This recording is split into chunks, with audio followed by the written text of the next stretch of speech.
صلى الله على محمد. الحمد لله رب العالمين والصلاة والسلام على أشرف الأنبياء والمرسلين وعلى آله وأصحابه أجمعين. قال الله تعالى وتبارك في القرآن المجيد والفرقان الحميد. بسم الله الرحمن الرحيم. لا أقسم بهذا البلد وأنت حل بهذا البلد ووالد وما ولد لقد خلقنا الإنسان في كبد. صدق الله مولانا العظيم وصدق رسوله النبي الكريم الرؤوف الرحيم. اللهم نور قلوبنا بالقرآن وزين أخلاقنا بالقرآن وأدخلنا الجنة بالقرآن ونجنا من النار بالقرآن. قال الله تعالى وتبارك في شان حبيبه مخبرا وآمرا إن الله وملائكته يصلون على النبي يا أيها الذين آمنوا صلوا عليه وسلموا تسليما. اللهم صل على سيدنا ومولانا محمد معدن الجود والكرم صلاة وسلاما عليك يا سيدي يا رسول الله. میں نے آپ کے سامنے قرآن مجید کے جو کلمات تلاوت کیے ان میں اسی حقیقت کو بیان کیا گیا. لا اقسم بہذا البلد، آغاز ہوا شہر مکہ کی قسم سے. قسم ہے مجھے اس شہر کی، پھر وجہ قسم بھی بیان کی. وَأَنْتَ حِلٌّ بِهَذَا الْبَلَدِ، مجھے اس شہر کی قسم اس لیے کہ محبوب اس شہر میں تو جو بستا ہے، تیرا بسیرا ہے اس شہر میں، اس شہر کی گلیوں نے تیرے قدم چومے ہیں اور تیرے انفاس کی مہک اس کی فضاؤں میں بسی ہے، اس لیے مجھے قسم کہ یہاں تم رہتے ہو. اللہ اکبر. علماء کے مابین اس بات پر اختلاف ہے کہ مکہ المکرمہ افضل ہے یا مدینہ النبی صلی اللہ علیہ وآلہ وسلم افضل ہے. ایک علمی اختلاف ہے. بعض نے کہا مکہ المکرمہ افضل ہے، دلائل دیے، بڑا وزن ہے دلائل میں. بعض نے کہا مدینہ تو رسول صلی اللہ علیہ وآلہ وسلم افضل ہے، دلائل دیے، بڑا زور ہے دلائل میں. لیکن شیخ عبدالحق محدث دہلوی علیہ رحمہ اسی آیت سے روشنی لے کر کے لکھتے ہیں کہ جب حضور مکے میں تھے تو مکہ افضل تھا، جب مدینے آ گئے تو مدینہ افضل ہو گیا. جدھر جدھر سے وہ گزرتے گئے مجد و شرف بھی پیچھے پیچھے رہا. چند لمحوں کے لیے ٹھہرے تھے تم جس پیڑ کے نیچے. نشور وحدی کا لہجہ دیکھیے کتنا دل آویز ہے. چند لمحوں کے لیے ٹھہرے تھے تم جس پیڑ کے نیچے، سنا ہے آج تک اس پیڑ کا سایہ مہکتا ہے. تو مکے میں ہیں تو مکہ افضل، مدینے میں ہیں تو مدینہ افضل. تو شرف ان کے وجود مسعود سے ہے. وہ جدھر جدھر سے گزرتے جائیں گے وہاں وہاں ہی نور پھیلتا چلا جائے گا.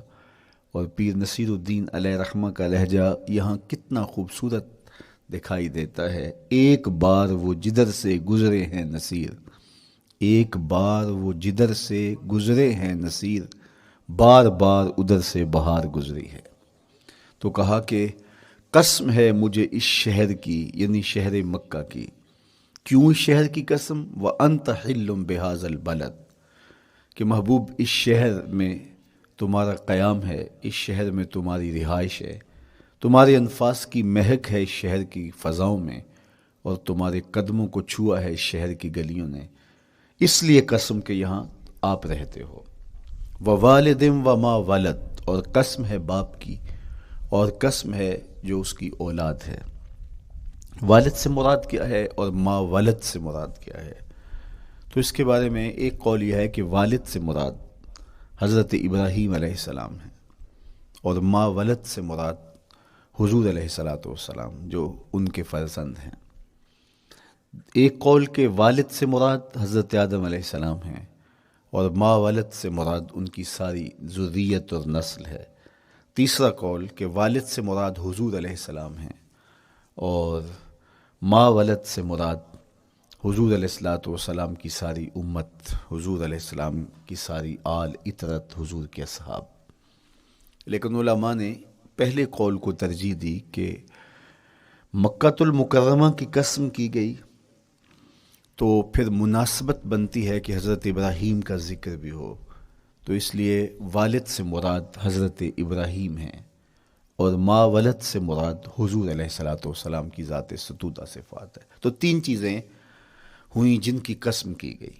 سب سے پہلے شہر مکہ کی قسم کی گئی، پھر حضرت ابراہیم علیہ السلام کی قسم کی گئی، اس کے بعد حضور علیہ الصلوۃ والسلام کے مبارک وجود کی قسم کی گئی۔ تین قسمیں کر کے کہا کیا گیا، چونکہ جو خالی ذہن شخص ہو، جب اس کو کوئی بات بیان کی جائے تو قسم سے آغاز نہیں کیا جاتا۔ متردد الذہن کو کوئی بات کرنی ہو تو قسم سے آغاز کیا جاتا ہے، یا پھر آپ جس مضمون کو بیان کرنے جا رہے ہیں وہ اتنا اہم ہے کہ اس کی اہمیت کو اجاگر کرنے کے لیے آپ کو قسم کرنا پڑتی ہے۔ تو یہ جو ما بعد کا مضمون ہے جس کو میرے رب نے بیان کیا، اس سے قبل ایک نہیں، دو نہیں، تین قسمیں کیں، تو پھر کان تو کھڑے ہو گئے، سماعتیں تو بچھ گئیں کہ وہ کون سی شے ہے جس کو بیان کرنا مقصود ہے، اور اس سے قبل قسم پہ قسم کی جا رہی ہے۔ قسم محبوب شہر مکہ کی، قسم محبوب تیرے والد بزرگوار حضرت ابراہیم علیہ السلام کی، اور قسم تیرے پاکیزہ وجود کی۔ اب انسان بالکل سماعتیں بچھا کے منتظر ہے کہ قسم کی کس بات کی جا رہی ہے، کس بات پہ قسمیں ہو رہی ہیں۔ تو جواب آیا، قسم محبوب شہر مکہ کی جس میں آپ رہتے ہو، قسم آپ کے والد بزرگوار حضرت ابراہیم علیہ السلام کی، اور قسم آپ کے پاکیزہ وجود کی۔ لقد خلقنا الانسان فی کبد، ہم نے انسان کو مشقتوں میں رہتا پیدا کیا ہے۔ یعنی انسان کی زندگی کے اندر مشقتیں، مشکلیں، آلام، مصائب، حالات کی تلخیاں، سخت مراحل، یہ اس کی زندگی کا حصہ ہے، اور ہم نے اس کو ڈیزائن اس طرح کیا ہے کہ یہ ان ساری مشکلات سے نہ بردآزما ہوگا اور حالات کی تلخیوں کا مقابلہ کرے گا، اور خیر و شر کے ساتھ ساری زندگی اس کا تعلق رہے گا۔ تو یہ اگر سخت جان ہوا تو زندگی میں کامیاب اور بامراد ہوا، اور اگر یہ کمزور ہوا تو پیچھے رہ جائے گا۔ اور اس کے لیے جو قسمیں کی ہیں وہ تین ہیں۔ قسم کا اور جواب قسم کا تعلق ہوتا ہے، یعنی جس پہ قسم کی جا رہی ہے تو جو قسم کی جا رہی ہے اس کا کوئی آپس میں تعلق ہوگا۔ جب پھولوں کا ذکر کریں گے تو پھر اس کے متعلقات ہی بعد میں بیان کریں گے۔ کسی نے کہا تھا جنگل میں کوئی مے خار مرا ہے، جنگل میں کوئی مے خار مرا ہے، اسے انگور کے پتوں کا کفن دو۔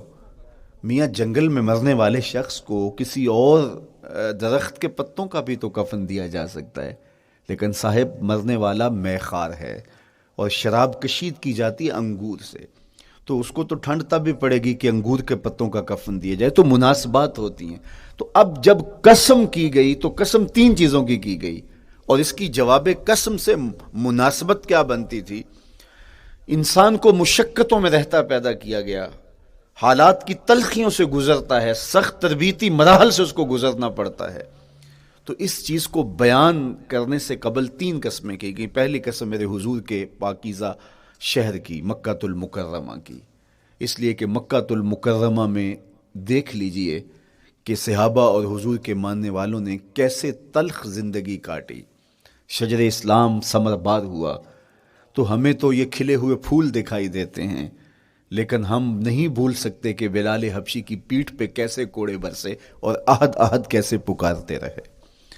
تو ہم اس منظر کو دیکھیں، مکہ کے ان حالات کو دیکھیں، تو اس لیے قسم کی مکے کی، اور پھر حضرت ابراہیم علیہ السلام کی قسم کی، چونکہ حضرت ابراہیم نے جس قدر اذیتوں سے گزر کر کے، مصائب آلام کا سامنا کر کے، حالات کی تلخیوں کا مقابلہ کر کے اپنا راستہ بنایا اور اپنے رب کی رضا پائی، وہ تاریخ کا ایک انوکھا باب ہے۔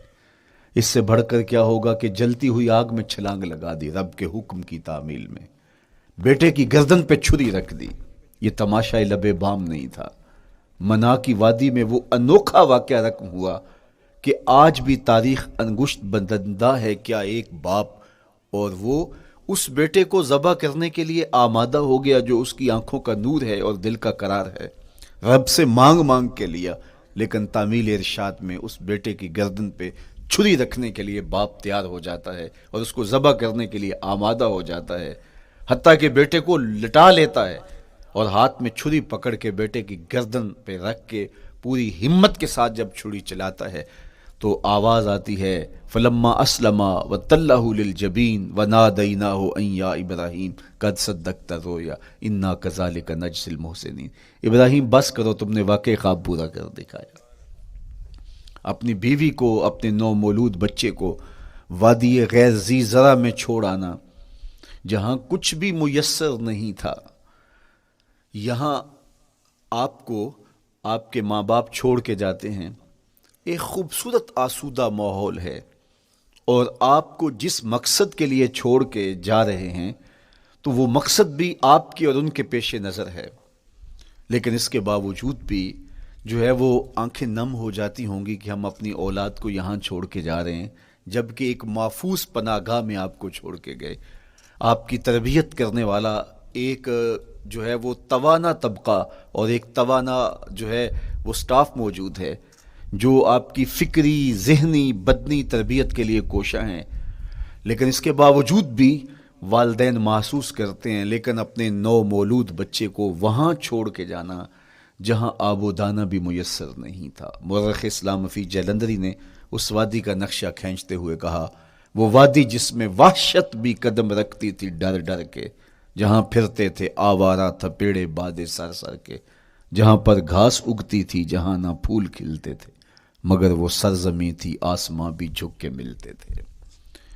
تو اس وادی میں چھوڑ کے آنا، حضرت ابراہیم نے جو امتحانات دیے، اس لیے ان کی قسم کی، چونکہ جواب قسم کا تعلق بنتا ہے تو قسم ابراہیم کے پاکیزہ وجود کی کہ جنہوں نے دکھ سہے، تکالیف آلام گوارا کی، لیکن پائے ثبات میں لغزش نہیں آنے دی۔ تیسری قسم میرے حضور کے پاکیزہ وجود کی فرمایا جتنے دکھ مجھے دیے گئے، جتنی اذیتیں مجھے پہنچائی گئیں، اتنی کسی کو نہیں دی گئیں۔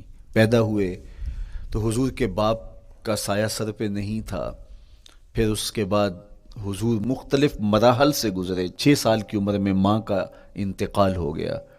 جب راہ حق میں لوگوں کو دعوت رشد و ہدایت دینے نکلے تو جو لوگوں کے رویے تھے اور جو اذیتیں لوگوں نے پہنچائیں وہ ایک الگ باب ہے۔ مکے کی گلیوں سے لے کے طائف کے بازاروں تک جن اذیتوں سے میرے حضور گزرے، ام المومنین سیدہ عائشہ رضی اللہ تعالیٰ عنہ فرماتی ہیں ایک دن حضور کی بارگاہ میں حاضری تھی تو ہم نے عرض کیا حضور کیا احد کے دن سے سخت دن بھی زندگی میں کبھی گزرا ہے؟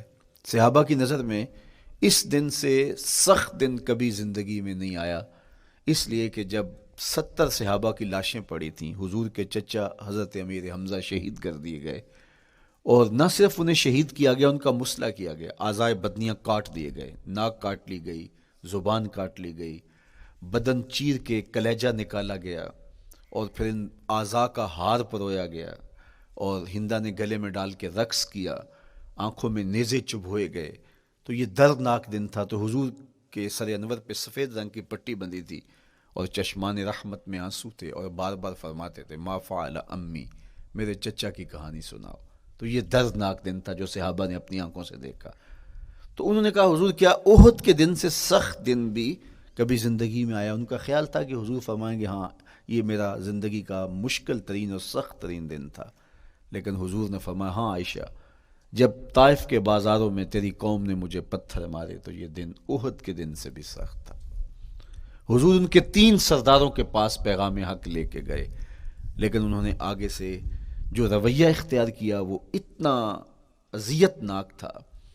حضور نے فرمایا کہ ٹھیک ہے، میں تمہاری خیر خواہی کا جذبہ لے کے تمہارے تک پہنچا ہوں، تم نے میری دعوت کو قبول نہیں کیا، تمہاری مرضی، تمہارا مقسوم، چلو اب یہ بات میرے اور تمہارے درمیان رہنی چاہیے، اس بات کو راز رہنا چاہیے، اہل مکہ تک یہ بات نہ پہنچے۔ انہوں نے کہا ہم کیوں راز رکھیں، بلکہ اوباشوں کے ہاتھ میں پتھر دے دیے، اور حضور جب واپس ہونے لگے تو وہ حضور کے پاؤں پہ سنگسنی کر دے۔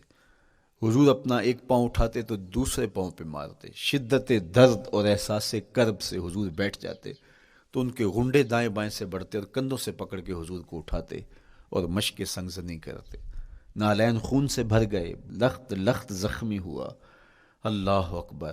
کیا دردناک لمحے تھے، کیا تکلیف بری گھڑیاں تھی. تو کہا کہ جب طائف کے بازاروں میں تیری قوم نے مجھے پتھر مارے تو یہ دن احد کے دن سے بھی سخت تھا.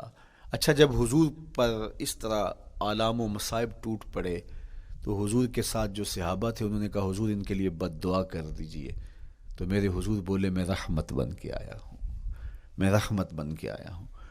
اللہ اکبر. ان کا تقاضا پہم بڑا تو حضور کے ہاتھ اٹھ گئے، اور پھر حضور نے جو کہا سنیے، اللہم اہد قومی فإنہم لا یعقلون. اے اللہ میری قوم کو ہدایت دے دے، یہ مجھے جانتے نہیں، اگر جانتے تو ان کا میرے ساتھ یہ رویہ نہ ہوتا.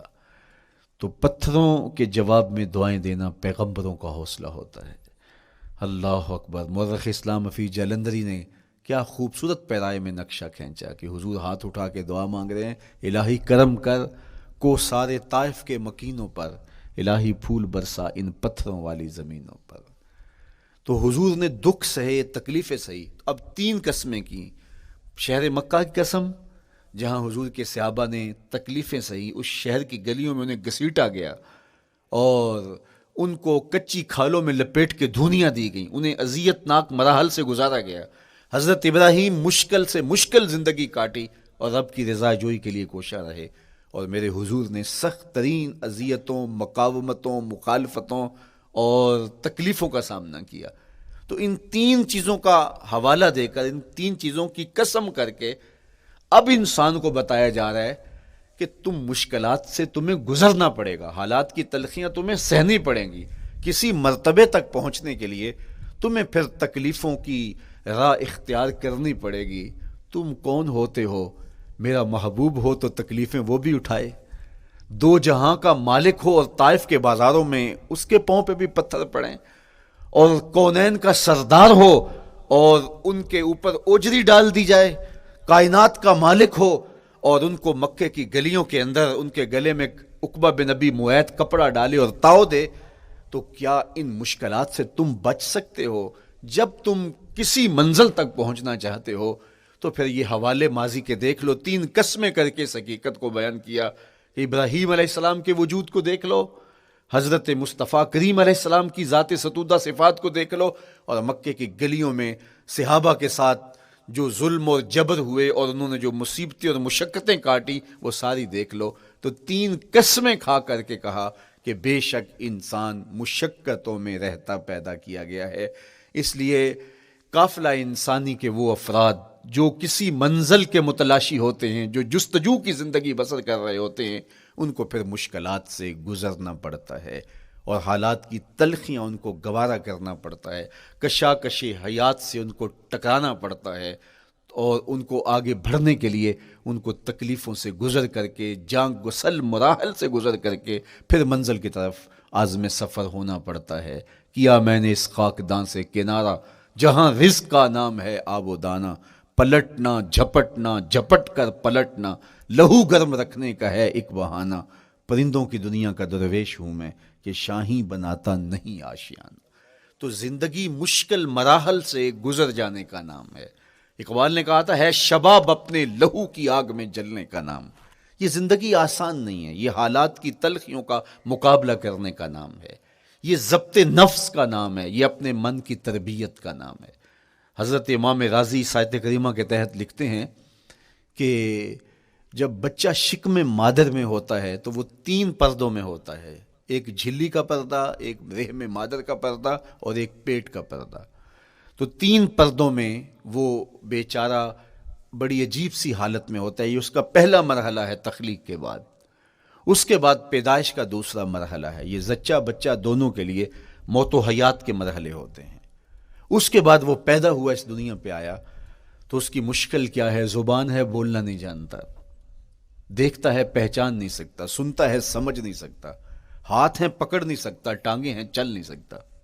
کتنی مشکل بن گئی. یہ سب کچھ چیزیں ہونے کے باوجود بھی وہ بے بس دکھائی دیتا ہے. اس کو دودھ مانگنے کے لیے بھی رونا پڑتا ہے. تو یہ ایک مرحلہ تھا. پھر آہستہ آہستہ اس نے بولنا سیکھا، ایک ایک حرف کر کے لفظ جوڑ کے وہ جملے مکمل کرتا رہا. آج تو زبان کا طوطی بولتا ہے، آج تو بات کریں تو جو ہے وہ ماحول تھم جاتا ہے.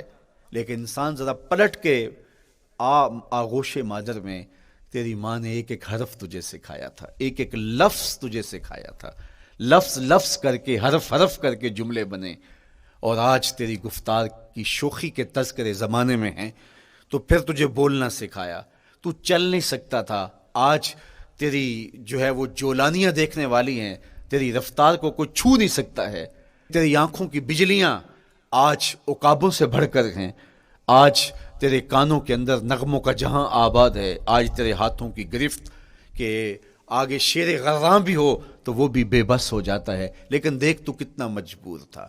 اچھا چلو وہاں سے آگے آئے، پھر زندگی کو سیکھنا پڑتا ہے، آداب سیکھنے پڑتے ہیں، کس سے کیا بات کرنی ہے سیکھنا پڑتا ہے، آگے بڑھے، جوانی کی دہلیز پہ پہنچے۔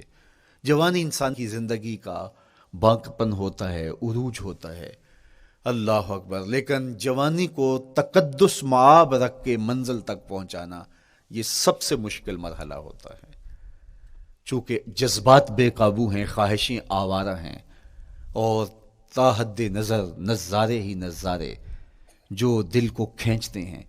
اب اپنے تقدس کو جو شخص محفوظ رکھے، کائنات میں سب سے قیمتی جوہر حضرت انسان کا اس کی عصمت کا جوہر ہے، اور سب سے حسین چہرہ وہ ہے جو جنسی کالک سے اپنے آپ کو بچا لے۔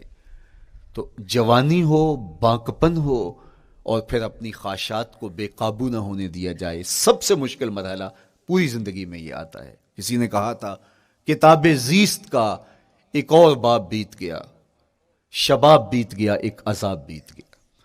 تو شباب کا ختم ہونا اور اس کو خیریت سے منزل تک پہنچنا، یہ کتنا بڑا مشکل مرحلہ ہوتا ہے، جس کا جوانی میں باطن کا چہرہ مسخ ہو جاتا ہے اور جنسی کالک سے جو چہرہ آلودہ ہو جاتا ہے، اس کا عفت کا دامن داغدار ہو جاتا ہے۔ تو اس لیے وہ چہرہ تاباں ہے، وہ چہرہ روشن ہے، وہ چہرہ منور ہے جو اپنے آپ کو کالک نہیں لگنے دیتا اور اپنی عصمت کی حفاظت کرتا ہے۔ میرے حضور نے بھی ارشاد فرمایا، سبعۃ یظلھم اللہ تعالی فی ظلہ یوم لا ظل الا ظلہ، 7 اشخاص ایسے ہیں قیامت کے دن جب کوئی سایہ نہیں ہوگا، اللہ ان کو اپنے عرش کا سایہ عطا کرے گا۔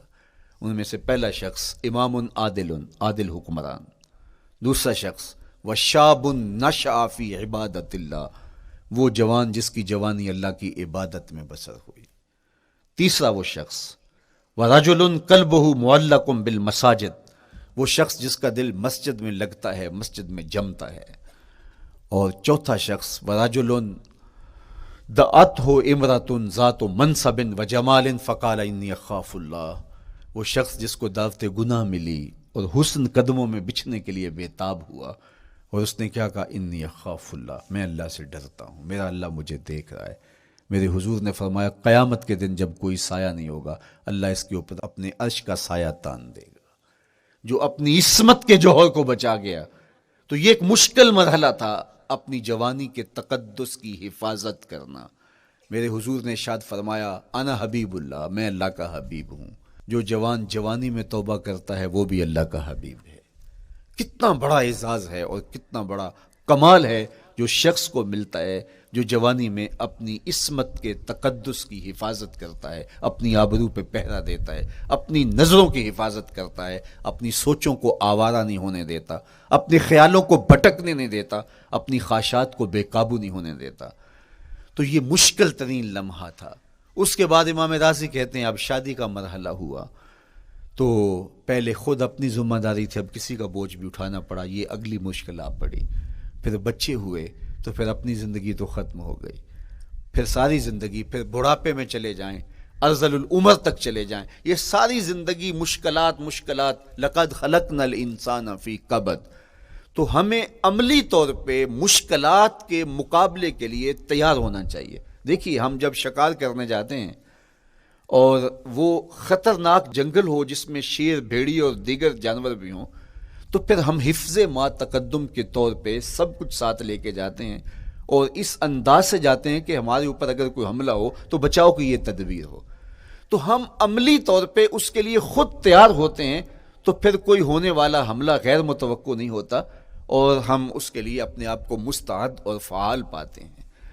اسی طرح میں اور آپ اگر زندگی کے اس فلسفے سے آگاہ نہیں ہوں گے کہ زندگی مشکلات کا مجموعہ ہے، حالات کی تلخیاں ساری زندگی ہمارے ساتھ رہیں گی، تو کوئی بھی تکلیف، کوئی بھی اذیت، کوئی بھی ایسا واقعہ جو ہم نہیں چاہ رہے ہوں گے وہ روح پذیر ہوگا تو ہم گھبرا جائیں گے اور پھر اس وقت ہم دکھی ہو جائیں گے۔ اس لیے ہمیں یہ قرآن نے سکھایا ہے کہ تم عملی طور پہ زندگی کی سختیوں کا مقابلہ کرنے کے لیے آمادہ اور تیار ہو جاؤ۔ قرآن مجید میں جو صبر کا لفظ ہے اس کا مفہوم یہ ہے کہ حالات کی جو تلخیاں تمہارے اوپر آتی ہیں، وہ غربت بھی ہو سکتی ہے، وہ بیماری بھی ہو سکتی ہے، وہ لوگوں کی عداوت اور دشمنی بھی ہو سکتی ہے، وہ اور بہت ساری چیزیں ہوتی ہیں، وہ جنگوں کی حالت کا بپا ہو جانا اور تمہارا دشمنوں کے نرغے میں گر جانا، یہ سب کچھ ہو سکتا ہے۔ تو اس کے اوپر استقامت کے ساتھ تم کھڑے رہو اور تم ان کو برداشت کرنے کی اپنے اندر ہمت اور حوصلہ رکھو، تو پھر وہ تمہارا صبر ہوگا، اور یہ قوت اگر تمہارے اندر پیدا ہو جاتی ہے تو پھر تمہاری زندگی آسان اور سوکھی ہو جاتی ہے۔ لیکن اگر یہ دولت تمہیں نصیب نہیں ہوتی تو پھر ساری زندگی دکھوں اور شکووں سے بھری رہتی۔ اس لیے ہمیں یہ چیز سیکھ لینی چاہیے کہ زندگی نام ہی مشکلات سے نہ برد آزما رہنے کا ہے۔ عملی طور پہ ہم دیکھو، ہمیں پتہ ہے سردی آ رہی ہے تو اس کا ہم پہلے انتظام کرتے ہیں، تو سردی ہمیں دکھی نہیں پھر کرتی، ہم سردی سے بھی لطف لیتے ہیں، موسم برسات سے بھی مزہ لیتے ہیں، اور گرمی سے بھی ہم ایک حاز حاصل کر لیتے ہیں اگر ہم اس کو جو ہے اس کے لیے عملی طور پہ اپنے آپ کو تیار کر لیں۔ لیکن اگر ہم اس کے لیے تیاری نہیں کریں گے تو سوائے گھبراہٹ کے اور کچھ نہیں ہوگا۔ تو مجھے اور آپ کو عملاً اپنے آپ کو اس بات کے لیے آمادہ کرنا پڑے گا کہ زندگی ان حالات کی تلخیوں سے ٹکرانے کا نام ہے، اور ساری زندگی ہمیں ان مراحل سے گزرتے رہنا پڑے گا۔ اور قرآن نے جو ہے وہ 3 قسمیں کر کے، اور 3 قسمیں بھی شہر مکہ کی اور محبوب کریم کے پاکیزہ وجود اور جناب ابراہیم علیہ السلام کی، تاکہ تمہیں پتہ چلے جب ان کو بھی ان مراحل سے گزرنا پڑا میں اور آپ کیا بیچتے ہیں۔ اس لیے ہمیں اپنی زندگی کو ان راہوں پہ ڈالتے ہوئے صبر اور استقامت، اب صبر اور استقامت کی دولت ہمیں کیسے نصیب ہوگی، یہ دولت کس طرح، یہ قوت راسخہ ہمارے اندر کیسے پیدا ہوگی، اور کس طرح ہمارے من کے اندر یہ چیزیں سمائے گی۔ اللہ تعالیٰ کی خشیت، اس پر توکل، اس پر بھروسہ، اور اللہ تعالیٰ جل شانہ کی طرف سے ہر کام کے ہونے کا یقین ہمارے اندر یہ استقامت اور یہ حوصلہ پیدا کرتی ہے یہ چیز۔ اس لیے مجھے اور آپ کو اپنی پوری زندگی میں اس عمل سے گزر کر کے اپنے آپ کو مضبوط ترین صورتحال میں لا کے کھڑا کرنا پڑے گا، اور یہی زندگی کا جمال ہے۔ تو اب پھر دیکھیے قرآن کیا کہہ رہا ہے، لا اقسم بہذا البلد وانت حل بہذا البلد ووالد وما ولد، 3 قسمیں کی۔ اس کے بعد ارشاد فرمایا لقد خلقنا الانسان فی کبد، ہم نے انسان کو مشکلوں میں، مصائب میں، آلام میں رہتا ہوا پیدا کیا۔ کہتے ہیں جب حضرت انسان کی تخلیق ہوئی تو اس کا خمیر جب گویا جا رہا تھا تو اس کے اوپر 39 دن تک آزمائشوں کی، دکھوں کی، تکلیفوں کی بارش ہوئی، اور ایک دن خوشیوں اور مسرتوں کا می برسا۔ تو انسان کی زندگی کے اندر حالات سے ٹکرانا اور دکھوں کو سہنا اور دکھوں سے مقابلہ کرنا، یہ سیکھنا پڑے گا، اور جب انسان اس کو عملی طور پر سیکھ جائے گا تو پھر زندگی کا جمال اور زندگی کا حسن نصیب ہوگا۔ دوسری بات، ہمیں اپنی زندگی میں 7 چیزوں کو اپنا اصول بنا لینا چاہیے، اور یہ 7 چیزیں وہ ہیں جو ہماری زندگی کو ایک خوبصورت سانچے میں ڈھال کر کے ہمیں ایک پاکیزہ اور ستھرا انسان بنا دیتی ہیں۔ پہلی چیز، التمسک بکتاب اللہ، اللہ کی کتاب سے جڑ جانا، وابستہ ہو جانا۔ جب ہم کتاب اللہ سے وابستہ ہو جائیں تو پھر ہمارے باطن کی اور نفس کی تربیت ہوتی ہے، اور پھر ہم وہ مطلوب انسان بنتے ہیں جو ہمارا رب ہم سے تقاضا کرتا ہے۔ تو اس لیے ہمیں اپنی زندگی میں اس چیز کو لازم کر لینا چاہیے کہ ہمارا کوئی بھی دن قرآن مجید کی تلاوت کے بغیر نہ گزرے۔ اپنے دن کا آغاز قرآن مجید کی تلاوت سے کیجیے۔ سورہ یاسین سے جو اپنے دن کا آغاز کرتا ہے، سارا دن اللہ کی امان میں رہتا ہے، اس کی حفاظت میں رہتا ہے، اور اپنی شب کا آغاز سونے سے پہلے سورہ الملک کی تلاوت کریں، آپ ساری شب اللہ کی امان میں، اس کی حفاظت میں رہیں گے۔ اور قرآن مجید کو سمجھ کر اس کے مفاہیم و مطالب کے ساتھ ایک رکوع کم از کم پوری زندگی، اپنی زندگی کے نصاب میں آپ کتنا وقت مختلف امور کے لیے سر انجام دیتے ہیں۔ یہ کتاب انسانی ہدایت کے لیے، انسانی تربیت کے لیے، اس سے کوئی اور بہتر اور مؤثر جو ہے وہ نصاب نہیں ہو سکتا ہے۔ انسان سازی کا بہترین ذریعہ ہے یہ کتاب، اور اس کتاب کے ذریعے سے جو ہے وہ انسان پستیوں سے اٹھ کے بلندیوں تک جا پہنچتا ہے۔ اقبال نے تو کہا کہ گر تمی خواہی مسلمان زیستن، نیست ممکن جز بقرآن زیستن۔ اگر تو مسلمان بن کے جینا چاہتا ہے تو قرآن کے بغیر ایک قدم بھی نہیں چل سکتا۔ تو آگے چل کے اسی نظم میں کہا کہ فاش می گوئم آنکھ در دل مزمرست، این کتابیں نیست چیزیں دیگرست۔ اگر میں کھل کے بیان کر دوں جو میرے سینے میں چھپا ہے تو میں تجھے بتا دوں کھل کے یہ کتاب نہیں، یہ کوئی اور ہی شے ہے۔ کن لوگوں کو کہاں سے اٹھایا اور یہ کتاب کہاں تک لے گئی، جو باہمی جنگ و جدل میں الجھے ہوئے تھے اور حرف شناس بھی نہیں تھے، جو سواد آشنا بھی نہیں تھے، پھر انہوں نے جو ہے وہ روما کی سلطنت بھی الٹ کے رکھ دی۔ یہ کرشمہ تھا اس کتاب کا جس نے زندگی کا جمال ان کی روحوں کے اندر پیدا کر دیا۔ تو میں اور آپ اپنی زندگی میں قرآن مجید سے کبھی بھی دور نہ ہوں، روزانہ کی بنیاد پہ آپ تلاوت کلام مجید اپنی زندگی میں شامل رکھیں۔ انشاءاللہ اس کے اجالے دنیا میں اور آخرت میں آپ اپنی آنکھوں سے مشاہدہ کریں گے۔ حضرت امام احمد بن حنبل فرماتے ہیں، میں نے رب سے کہا کہ مجھے اپنا قرب عطا کر، آواز آئی میرا قرب چاہتے ہو تو قرآن پڑھا کرو۔ یہ رب کی قربت کی بھی ضمانت ہے اور ضبط نفس اور باطن کی تربیت کا بھی ذریعہ ہے۔ اچھا، دوسری بات، والاقتداء بسنت رسول اللہ صلی اللہ علیہ وآلہ وسلم، ہمارے لیے بہترین نمونہ ہمارے حضور علیہ الصلوۃ والسلام کی زندگی ہے، حضور کے دیا ہوا نظام حیات ہے جس پر حضور نے خود عمل کر کے دکھایا۔ میرا عشق رسول، میری محبت رسول اس بات کا تقاضا کرتی ہے کہ میں ان کے طریقہ حیات کے مطابق اپنی زندگی گزاروں۔ اسلام دعوے کی بات نہیں کرتا، دلیل ہم سے مانگتا ہے۔ آج میں کہتا ہوں میں عاشق رسول ہوں، اور اتنا بڑا عاشق رسول ہوں کہ میرے جیسا زمانے میں دوسرا کوئی نہیں۔ میرے جذبات ایسے دکھائی دیتے ہیں آسمان کو چیر دوں گا اور زمین کو پھاڑ دوں گا، لیکن ہمسایوں کے ساتھ میرا سلوک بتاتا ہے کہ میں عاشق رسول نہیں ہوں، دوستوں کے ساتھ میرا رویہ بتاتا ہے کہ میں عاشق رسول نہیں ہوں۔ میں کسی سے وعدہ کرتا ہوں اور پھر اس پہ پورا نہیں اتر پاتا، تو صاحب پھر آپ عاشق رسول نہیں ہیں، آپ کچھ اور ہیں۔ عشق رسول تو یہ ہے کہ میرے محبوب علیہ السلام نے کسی سے عہد کیا ہے کہ تمہارے آنے تک میں یہاں کھڑا ہوں، اور وہ جا کے بھول جاتا ہے، اور میرے حضور 3 دن وہاں منتظر رہتے ہیں۔ وہ اچانک گزرا اور دیکھا تو حضور علیہ الصلوۃ والسلام کھڑے ہیں، تو خود پریشان ہوا، صرف اتنی بات اسے کہی، صاحب تو نے مجھے مشکل میں ڈال دیا، تو نے مجھے مشقت میں ڈال دیا۔ عہد کیا ہے تو پھر اس کی پاسداری نبھا کے دکھائی۔ اللہ اکبر! میں اگر حضور سے محبت کرنے والا ہوں تو میرا رویہ بتائے کہ میں عاشق رسول ہوں۔ میری زبان پہ جھوٹ نہیں بول سکتی۔ آپ سے پوچھا گیا کہ مومن بزدلی کر سکتا ہے؟ کہا نہیں، بہادر ہوتا ہے، لیکن ہو سکتا ہے کبھی اس سے بزدلی سرزد بھی ہو جائے۔ پھر پوچھا گیا کہ مومن بخیل ہو سکتا ہے؟ کہا نہیں، سخی ہوتا ہے، لیکن ہو سکتا ہے کبھی اس سے بخل بھی سرزد ہو جائے۔ پھر تیسرا سوال حضور سے کیا گیا، مومن جھوٹا ہو سکتا ہے؟ فرمایا جھوٹا نہیں ہو سکتا، یہ پکی بات ہے کہ مومن جھوٹ نہیں بول سکتا۔ میں اور آپ اپنے رویوں میں دیکھیں کہ ہم کھڑے کہاں ہیں۔ آج ہم ان جگہوں پہ بھی جھوٹ بولتے ہیں جہاں جھوٹ بولنا ہماری مجبوری بھی نہیں ہوتی، چونکہ یہ ہماری فطرت ثانیہ اور عادت بن چکا ہے، اور ہم اس کو برا ہی نہیں سمجھتے۔ جبکہ جھوٹ جب کوئی شخص بولتا ہے، حدیث پاک میں آتا ہے اس کے منہ سے بدبو نکلتی ہے، رحمت کے فرشتے 1 میل دور ہٹ جاتے ہیں اس سے۔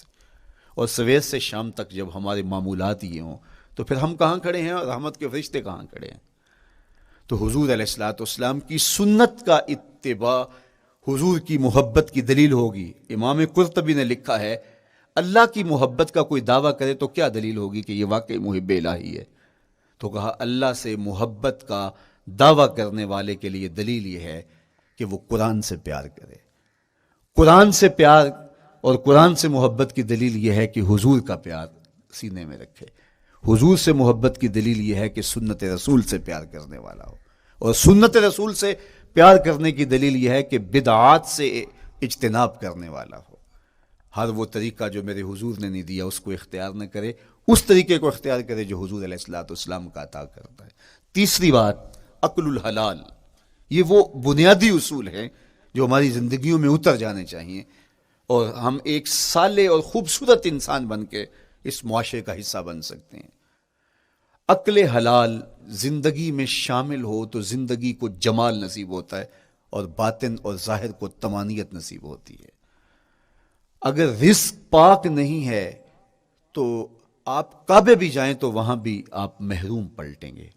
میرے حضور علیہ الصلوۃ والسلام نے فرمایا ایک بندہ لمبا سفر کر کے گیا, اشعث اغبر کے لفظ ہیں کہ اس کے بال بکھرے ہوئے ہیں, سفر کی گرد پڑی ہوئی ہے, اور لباس بھی پھٹا ہوا ہے, شکستہ حالت, پراگندہ صورت, اور کھڑا ہے کعبۃ اللہ کے سامنے. یمد یدیہ, دونوں ہاتھ لمبے کر کر کے دعا مانگ رہا ہے, اور کیا کہتا ہے, اے اللہ ومطعمہ حرام ومشربہ حرام وملبسہ حرام وغذی بالحرام. فرمایا اس کا کھانا حرام کا ہے, اس کا پینا حرام کا ہے, اس نے جو لباس پہنا ہے وہ حرام کا ہے. میرے حضور فرماتے ہیں بتاؤ اس کی دعا کیسے قبول ہوگی. اب لمبا سفر کاٹ کے حرم کعبہ میں پہنچے, غلاف کو پکڑ پکڑ کے دعائیں کر رہا ہے, لمبے لمبے ہاتھ کر کے دعائیں مانگ رہا ہے, ملتزم سے لپٹا ہوا ہے, حتیم میں سجدہ ریز ہو کے رو کے دعائیں مانگ رہا ہے, لیکن دعا قبول نہیں ہوتی. کیوں؟ اس لیے کہ اس کے پیٹ میں لقمہ حرام کا ہے, اس کے بدن پہ لباس حرام کا ہے. تو اسلام نے جتنا زور حلال کمانے, حلال کھانے اور حلال اختیار کرنے پر دیا ہے, تو ایک مومن اگر اسلام کے مبادیات سے بھی آگاہ ہو تو اس کی تو زندگی کے اندر جو ہے وہ حرام گھس ہی نہیں سکتا ہے, بلکہ وہ مشکوک سے بھی اجتناب کرے. چوتھی چیز, کف الاذی. اپنے آپ کو ایسا بناؤ کہ تمہارے وجود سے کسی کو ضرر اور تکلیف نہ پہنچے. ہمارا اسلام تو ہمیں یہ بتاتا ہے کہ تم پیاز یا لہسن کھا کے مسجد میں نہ جاؤ کہ تمہارے منہ سے جو سمیل آتی ہے اس سے کسی کو تکلیف نہ پہنچے. تو یہ اسلام کی دی ہوئی تعلیمات ہیں کہ مسجد میں بھی جانا ہے تو اپنے آپ کو دیکھو کہ تمہاری حالت کیا ہے, تمہاری وجہ سے کسی کو تکلیف نہ پہنچے. تمہارے رویے اتنے خوبصورت ہوں, تمہارے ہمسائے بتائیں کہ یہ واقعی مسلمان ہے. مسلمان کی تعریف کی گئی, المسلم من سلم المسلمون من لسانہ و یدہ. مسلمان کون ہے؟ جس کے ہاتھ سے, جس کی زبان سے دوسرا مسلمان بھائی محفوظ ہے, تو وہ مسلمان ہے. اللہ اکبر. ہم یہ جو کہتے ہیں السلام علیکم, اس کو کہتے ہیں تحیت المسلم, مسلمان کا تحیت. تو اس میں اس کے معنی پہ غور کریں تو ہم اس کو ضمانت دے رہے ہوتے ہیں, السلام علیکم, تیرے اوپر سلامتی ہو. تو ہم اپنی جانب سے اسے ضمانت دیتے ہیں, میرے بھائی میری طرف سے تیری عزت, تیری جان, تیری آبرو سلامت ہے, اب میری جانب سے تو پریشان نہیں ہونا, میں تجھے سلامتی کی ضمانت دیتا ہوں. اور وہ آگے سے کیا کہتا ہے, وعلیکم السلام. میرے بھائی پھر میری جانب سے بھی تیرا سب کچھ محفوظ ہے. اگر سلام کا مفہوم اچھی طرح ہماری روحوں میں اتر جائے تو پھر ایسا ہو نہیں سکتا کہ ہم جس کو السلام علیکم کہہ دیں پھر اس سے ہم دھوکہ کریں, یا اس کی آبرو پہ حملہ آور ہوں, یا اس کے مال پہ حملہ آور ہوں جب السلام علیکم کہہ دیا. چونکہ جو ہمیں لفظ بولنے کے لیے کہا گئے ہیں اس کے پیچھے فلسفہ ہے لفظوں کا. یہ پھول ہیں, ان کو دیکھ کر سبحان اللہ کہنے کا کہا گیا ہے. پہاڑوں کو دیکھ کے اللہ اکبر کہنے کا کہا گیا ہے. پہاڑوں کو دیکھ کے سبحان اللہ کہہ دیں اور پھولوں کو دیکھ کے اللہ اکبر کہہ دیں, ایسا کیوں نہیں کہہ دیتے؟ لیکن نہیں, اس لیے کہ جب پہاڑوں کو دیکھتے ہیں تو دل میں ان کی ہیبت پیدا ہوتی ہے. اتنے بڑے پہاڑ, سمندر کو دیکھتے ہیں تو اس کی ہیبت پیدا ہوتی ہے, اتنا بڑا سمندر تا حد نظر پھیلا ہوا, تو جب اس کی بڑائی پیدا ہونے لگتی ہے تو فوراً پلٹایا گیا اللہ کی بڑائی کی طرف اور کہا بول اللہ اکبر, یہ نہیں میرا اللہ بڑا ہے. اور پھول کو جب دیکھا تو اس کی لطافت کی طرف الجھنے لگے, کتنا خوبصورت ہے, درزوں میں کیسے خوشبو بسی ہوئی ہے, کیسے رنگ ہیں, کیسے جمال ہیں. اللہ اکبر. وہ کیا کسی نے کہا تھا نا کہ درزوں کی لطافت میں خوشبو نے اماں پائی, گل چیرنے والے نے کس شان سے چیرا ہے. تو کیا کمال ہے یار, کیا پتیاں ہیں, کیا رنگ ہے, کیا خوبصورتی ہے, کیا لطافت ہے. الجھنے لگے, کہا بول سبحان اللہ, یہ کیا ہے, جس نے رنگ بھرے ہیں وہ پاک ہے. تو تیرا دل الجھ نہ جائے. تو جو ہم بولتے ہیں لفظ جہاں بھی بولتے ہیں اس کے پیچھے ایک فلسفہ ہوتا ہے. السلام علیکم یہ تحیت المسلم ہے. جب ہم کسی کو کہتے ہیں السلام علیکم تو اس کو ہم نے ضمانت دے دی، بس بات ختم، اب جو ہے وہ میری جانب سے تو محفوظ ہے۔ لیکن ہم سلام بھی لے رہے ہوں گے اور ہاتھ بھی کاٹ رہے ہوں گے اور اس کی جیب بھی کاٹ رہے ہوں گے، پھر سلام نہیں لیا، ہم نے منافقت کی ہے۔ تو کف الاذی چوتھی چیز، اور پانچویں چیز اجتناب المعاصی، گناہوں سے اپنے آپ کو بچا کے رکھنا۔ نیکی کرنا بہت اہم ہے، لیکن نیکی کرنے سے زیادہ ہم اپنے آپ کو گناہوں سے بچانا ہے۔ چونکہ شر کی قوتیں ہمارے ساتھ جڑی ہوئی ہیں، اس لیے اپنے آپ کی حفاظت جب ہم کریں گے تو ہم ایک اچھی صورت میں آگے بڑھیں گے۔ اور چھٹی چیز وہ ہے التوبہ، توبہ تسلسل کے ساتھ کرتے رہیے۔ یہ تصور کہ بڑھاپے میں توبہ کریں گے، یہ تصور کہاں سے آیا؟ یا ہمارے ہاں آج کل یہ کلچر پیدا ہوا ہے کہ لیلۃ القدر یا شبرات کے دن سارے جڑ کے توبہ کرنے بیٹھ جاتے ہیں اور پورا سال اپنی مرضی کی زندگی گزارتے ہیں۔ ایسا نہیں ہے۔ میرے حضور کے دامن پہ ایک بھی گناہ کا دھبا نہیں تھا۔ ہم نبیوں کی عصمت کے قائل ہیں، کسی نبی پر کوئی گناہ کا دھبا نہیں ہوتا۔ اگر اس امکان کو بھی تسلیم کر لیا جائے تو ساری شریعت مشکوک ہو جاتی ہے، لیکن اس کے باوجود حضور فرمایا میں دن میں اللہ سے 100 بار توبہ کرتا ہوں، ایک دن میں 100 مرتبہ توبہ کرتا ہوں۔ میں اور آپ دیکھیں کہ ہم کیا اس معمول کو اپنی زندگی میں شامل کیے ہوئے ہیں۔ جب انسان توبہ کرتا ہے، جب غسل کر لیتا ہے نا ایک دفعہ، تو پھر وہ بچ بچ کے چلتا ہے کہ کوئی گرد دوبارہ پڑ نہ جائے، اور جب وہ لتھڑا ہوا ہو تو پھر اس کو پرواہ بھی نہیں ہوتی۔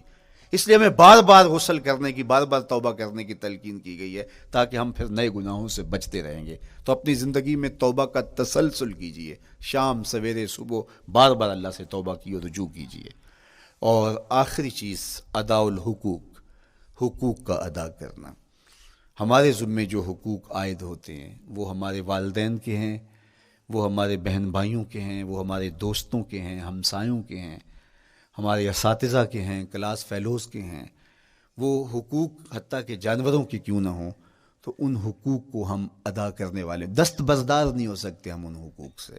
یہ مومن کی زندگی ہے، یہ ہمارا نظم حیات ہے، یہ اسلام کا دیا ہوا منشور ہے، یہ طریقہ زندگی ہے کہ ہم ایک ایک کے حق کو ادا کرتے ہوئے اپنی زندگی کو بسر کریں۔ بالخصوص میں طلباء سے مخاطب ہوں کہ یہ عمر تربیتی اعتبار سے سب سے اہم عمر ہے۔ سیدنا علی المرتضیٰ رضی اللہ تعالیٰ عنہ فرماتے ہیں کہ 15 سال سے لے کر کے 20 سال تک کی عمر میں انسان کے نظریات پختہ ہوتے ہیں اور اس کی عادتیں جمتی ہیں۔ یہ دوسرے کہتے ہیں 13 سے 19 سال تک کی عمر، وہ کہتے ہیں یہ بڑی اہمیت کی حامل ہے۔ تو 13 سے 19 سال یا 15 سے 20 سال تک کی عمر، بعض کا تو ہوتا ہے کہ ابھی بچے ہیں، ماں باپ بھی سستی کرتے ہیں کہ ان کو تہجد کا عادی اب کیوں بنائیں، ابھی تو یہ بچے ہیں، ان کو ان چیزوں سے، چھوٹی چھوٹی چیزوں کا عادی اب کیوں بنائیں، جب بڑے ہوں گے، سمجھدار ہوں گے، ذمہ داریوں کا بوجھ آئے گا، سب کچھ کر لیں گے۔ تو پھر اس وقت کرنا مشکل ہوتا ہے، پھر کر نہیں پاتا بندہ۔ تو جو سیکھنا ہے، جو عادتیں پختہ کرنی ہے، وہ اسی زندگی میں ہوتی ہیں۔ تو یہ آپ کا ایک موقع ہے، آپ کو ایک ماحول فراہم ہوا ہے۔ آپ کے ہمسائے آپ کے کلاس فیلوز ہیں جو آپ کے ساتھ کمرے میں رہ رہے ہیں۔ ہمسائیگی کے حقوق ادا کرنے کا جو انداز ہے وہ یہاں ہی سیکھیے اور اپنے اندر اس کو متحقق کیجیے اور پختہ کیجیے۔ اسی طرح اپنے گفتگو کے لہجوں میں شائستگی، اپنے انداز کے اندر خوبصورتی اور اپنے رویوں کے اندر جمال پیدا کرنے کی کوشش کریں۔ اپنے آپ کو مؤثر بنائیں اور شریعت کے بتائے ہوئے اصول اور ضابطوں کے مطابق آپ جب زندگی کے چند دن گزار لیں گے، پھر زندگی گزارنے کا نشہ آنے لگ جائے گا۔ چونکہ جب ہم اپنی خواہش کی زندگی گزارتے ہیں تو پھر ہم خود بے چین اور مضطرب ہوتے ہیں، اس لیے کہ ہمیں اس طرح زندگی گزارنی چاہیے جس طرح ہمارے رب نے ہمیں بتایا ہے۔ آپ کوئی بھی مشین خریدتے ہیں، کوئی بھی چیز لیتے ہیں تو اس کے ساتھ چھوٹی سی بک دیتے ہیں، آپ کو اس کا طریقہ استعمال بتاتے ہیں کہ اس کو یوں استعمال کرو گے تو دیر پا اس کے فوائد حاصل کرو گے۔ اگر یہ مائک ہم اس طرح استعمال نہیں کرتے، اپنی خواہش سے استعمال کریں گے تو پھر نتیجہ کیا ہوگا کہ تھوڑے دنوں کے بعد جو ہے وہ خرابی کی طرف سلسلہ چلے گا۔ اس طرح یہ وجود جس پاکیزہ ذات نے بنایا ہے، اس نے ہمیں بتایا ہے کہ اس کو استعمال کیسے کرنا ہے اور اس زندگی کو کیسے گزارنا ہے۔ اور پھر انسان کو ایک ماڈل اور نمونہ بھی چاہیے تو کہا نمونہ دیکھنا ہے تو محمد عربی کی ذات دیکھ لو، ادھر دیکھتے جاؤ اور زندگی گزارتے جاؤ، دیکھنا تمہاری زندگی کتنی خوبصورت اور کتنی پروقار گزرتی ہے۔ اللہ آپ کو دنیا آخرت کی برکتیں دے، اپنی پناہوں اور اپنی امان اور اپنی حفاظتوں کا حصار دے، اور آنے والا کل اللہ بہتر فرمائے، میرے وطن کی خیر کرے، میرے ملک کو امن کے اجالے دے، یہاں دہشت گردی کے سلگتے الاؤ ٹھنڈے کر کے امن کی بہاریں پیدا کر دے۔ کی محمد سے وفا تو نے تو ہم تیرے ہیں، یہ جہاں چیز ہے کیا لوح و قلم تیرے ہیں۔ وآخر دعوانا ان الحمدللہ۔